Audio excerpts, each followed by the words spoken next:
I think many people in the UK are waking up to a very harsh truth, and that is that we don't really have a political say any longer. When each election cycle comes around, the mainstream parties will tell you what you want to hear, but as soon as they get into power, they will completely ignore you and carry on the general trend of liberal authoritarianism. Yet what many of us have suspected has been confirmed by Boris Johnson's old attack dog, Dominic Cummings, in a recent video.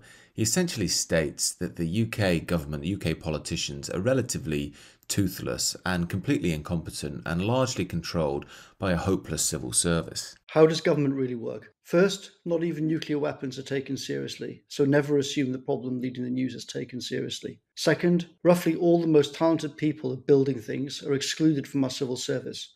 The politicians you vote for have roughly zero power to hire, fire, or incentivize officials, so they have no real power. Third, if you think of the most fundamental principles that lie behind the most successful organizations in history, principles like extreme speed and clear responsibility, etc., then our government works almost totally on exactly opposite principles. Fourth, the MPs are usually not focused on the election, which is usually far away. They're in fact focused on what they think they need to tell the media today to improve their chances of promotion. Fifth, the civil service and politicians' top priority is not doing a good job for voters. It's preserving existing power and budgets. The maintenance of the power structures that Cummings is referring to is the liberal authoritarianism that we are now living through.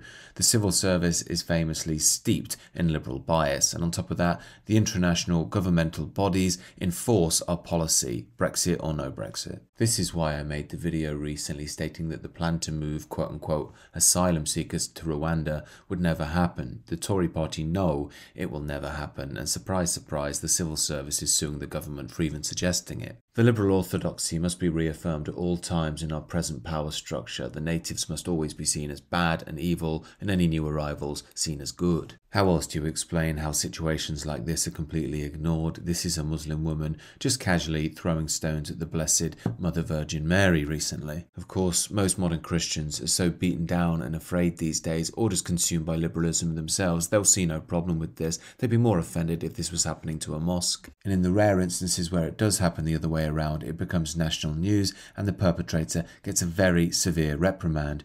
One man who put bacon on the door handle of a mosque in Bristol ended up being thrown into jail, and in jail ended up killing himself. Yet we all know the woman throwing stones at the Virgin Mary on the side of a church won't have anything happen to her. If she did, it would be seen as Islamophobic and against the liberal order of the day. The modern liberal authoritarian order makes itself out to be all tolerant and kind and fluffy and empathetic on the surface, but if you stand against it, we quickly find out how brutal it really is. However, these are some of my thoughts. Do let me know what you think down below, and do consider subscribing to the channel.